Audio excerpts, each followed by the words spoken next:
Bon, voilà une petite vidéo pour savoir comment programmer typiquement l'essieu arrière d'une remorque 4 essieux avec le module de Skillart, le trailer board. Alors la première chose à faire, je crois 15 doigts et 15 mains. Il faut appuyer longtemps sur le bouton on-off. Et ensuite, on a deux boutons. Le premier, si je l'allume, qui est ici à côté, c'est pour monter, descendre les rampes manuellement. Il sera utilisé pour la programmation, tout comme un deuxième que je suis venu brancher directement ici pour la programmation que je vais ensuite pouvoir enlever. Donc, ce qu'on fait, on va le réteindre.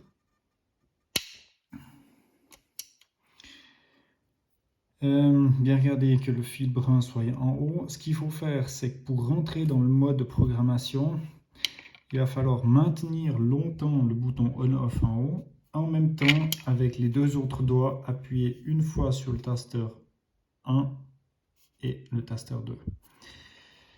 Pour ce faire, on a des indications au niveau des lumières arrière. Donc actuellement, on n'a pas grand-chose qui clignote.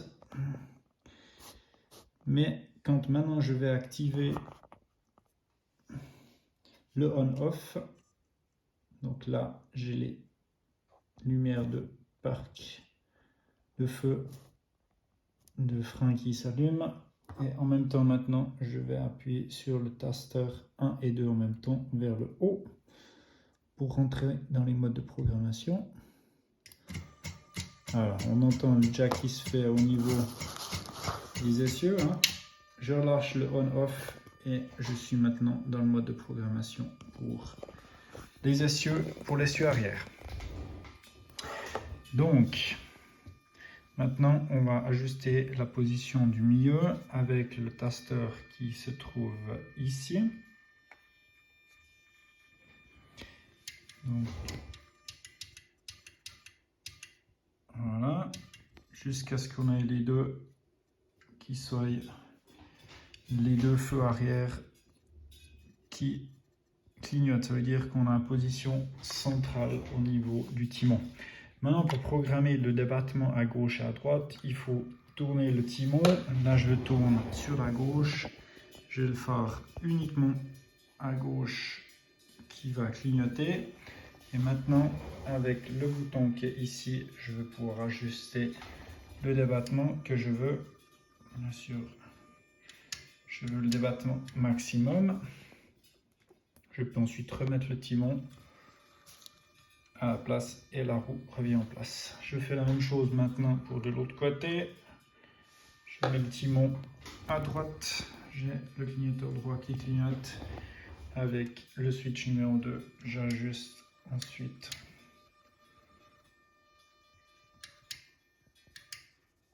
la position arrière que je désire. Et maintenant, pour vérifier, on va remettre le timon au centre et on est à nouveau centré. Donc voilà, pour maintenant valider tout ça, il faut tenir longtemps le bouton on-off allumé.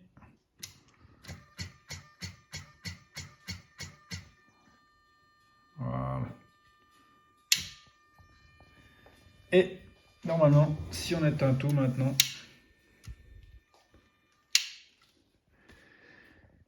la programmation devrait être faite. Donc je l'allume.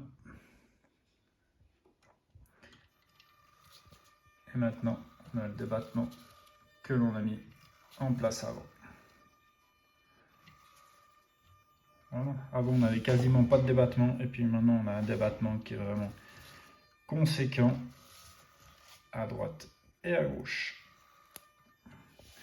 Donc voilà, toutes ces informations, vous les retrouvez dans les notices de Skillart sous cette partie Einstellung.